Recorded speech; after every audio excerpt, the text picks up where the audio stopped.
Hello, Education 406. Welcome to week 3.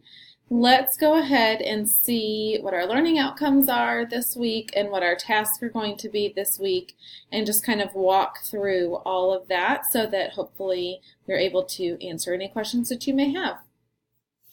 So as we go into our course and we're looking at our syllabus and we check out our week 3 learning outcomes, you will see here that this week you are going to be designing a planning support tool regarding the 7 best practices for reading comprehension, and that support tool is your anchor chart.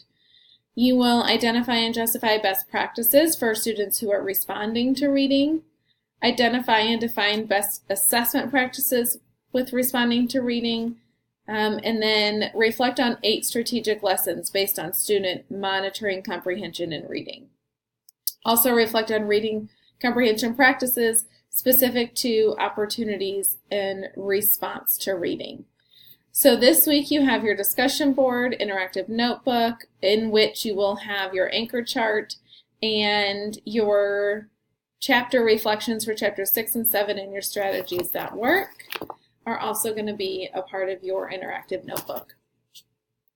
So if we go back into our weekly content, in week 3, you're going to see your discussion board, and that's the only thing that's there other than once this video is added, because everything else is within your interactive notebook. But let's take a second before we dig into this discussion board question and talk about your chapters and strategies that work. This is where we really start to get some support tools and sample lessons, really, that are a great resource to keep in mind, and hopefully what you'll be doing in your interactive notebook will be something that you can keep and refer to as you transition into your own classroom. But in looking in chapter 6, the first piece talks about instructional practices. And so when we are working on teaching reading comprehension, there are a handful of strategies that really show high impact in students being able to comprehend what they're reading. And so we want to make sure that you want to teach using what we know works. And so these, 7 strategies or practices are best practices when it comes to teaching reading comprehension. So think alouds, rereading, interactive read alouds, annotating text, co-constructing anchor charts, guiding discussion and student conversation, and sharing our own literate lives. So those are 7 strategies that, we really, if we are doing them intentionally, can make the biggest impact. And what I love about this chapter is that on page 74 and 75, you get a quick little glimpse into what those practices are.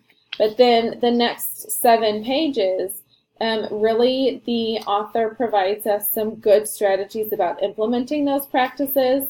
So take some time to really dig in and see what those are. Look at the tips that they're offering, because that's really going to allow you to understand what that practice is and why it's beneficial.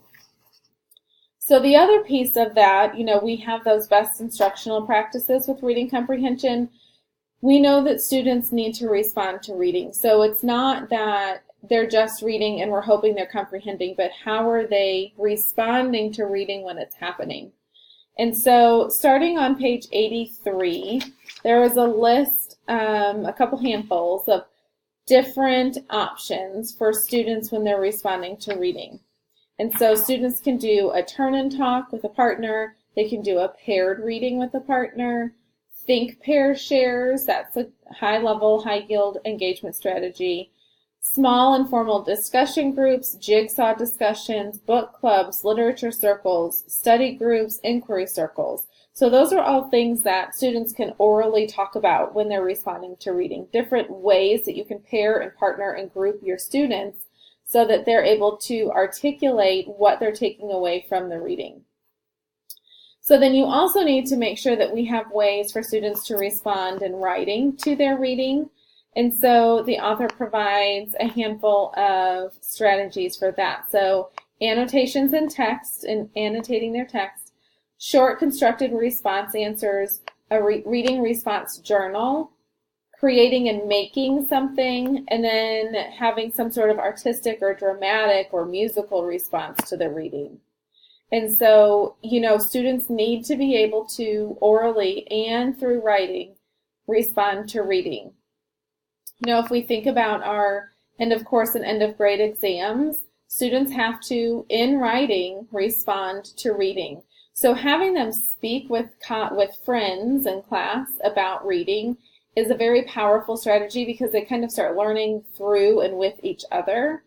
But in the end, they have to be able to know how to write their responses. And so we need to make sure that we're providing opportunities for both of those to happen. And so in Chapter 6, that those options for ways to respond to reading give you a quick little, grab bag of strategies that you can choose from. So then in Chapter 7, this is what I really love about this textbook. Chapter 7 is really purely strategy lessons and sample lessons for you. And so Chapter 7 focuses on monitoring comprehension. So how do we know that they're able to comprehend what they're reading? And there are multiple lessons. And really and truly, Chapter 7 is all of those lessons where it's giving you a purpose and who your audience is going to be, like what grade level. And so it gives you some pictures and images of what it would look like when you're implementing that and what you're wanting in a response from your students. And so there are many different sample lessons. And so each one of these little puzzle pieces is the start of a new strategy lesson.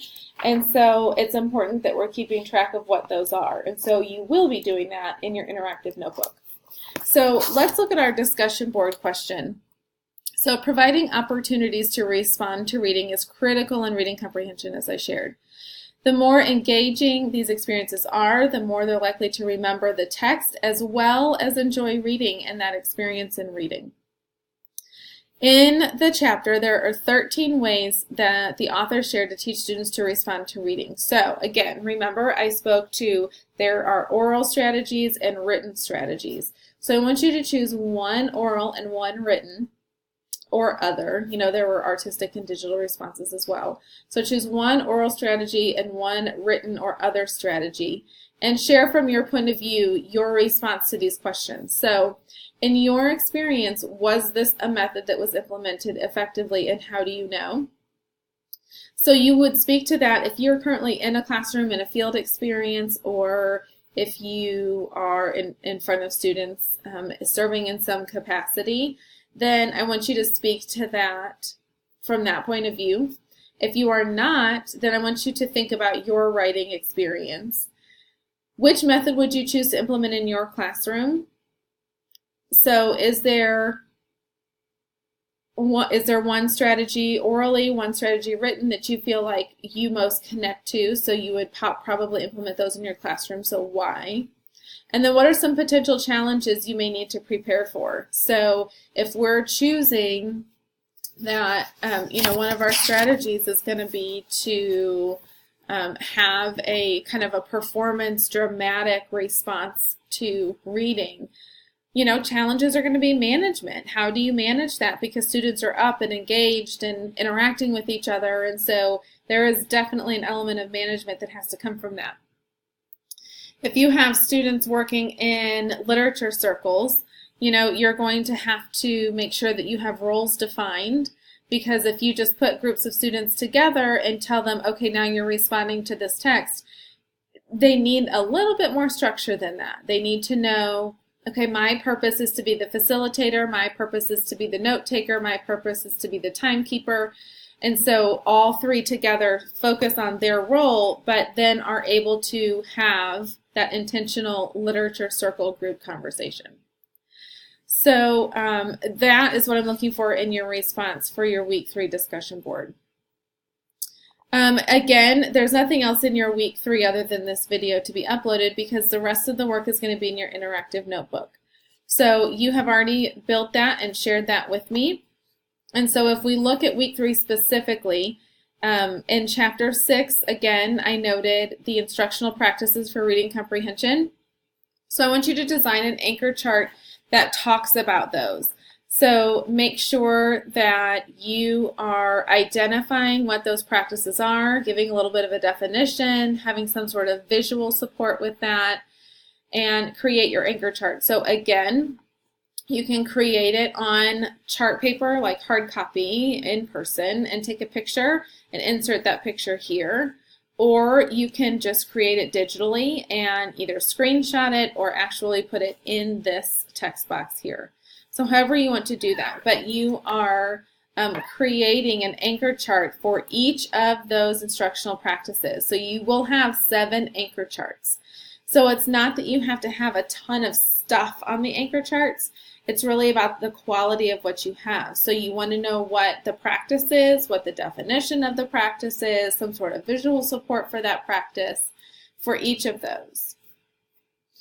Then again, we talked about ways that students are able to respond to reading. And so we have the oral versions and the written and dramatic and artistic versions. So I want you to identify and define those 13 options. Bullet points are acceptable. So just list out 1 through 13, what are those strategies, and just a simple definition of those. And then strategy lessons. So chapter 7 speaks to those monitoring comprehension strategy lessons. And again, as I said, I want this to be a tool that you can use and refer to in the future when you're in the classroom. So there are 8 lessons in the chapter, and for each of those I want you to, again, you can bullet point if you want to, but I want you to note the title of the lesson, the purpose of the lesson, and the audience, and then a brief summary of the main components. So each one of your entries of those 8 strategy lessons are just going to be about this big. But make sure you have the title, the purpose, the audience, and then a quick little summary of what it is and what's happening in that lesson. All right, so that is what you're working on this week. You have your discussion board, you have your interactive notebook responses here, but then also your anchor charts here in this first one. So if you have any questions, feel free to reach out. Thank you so much, and I will see you in week 4.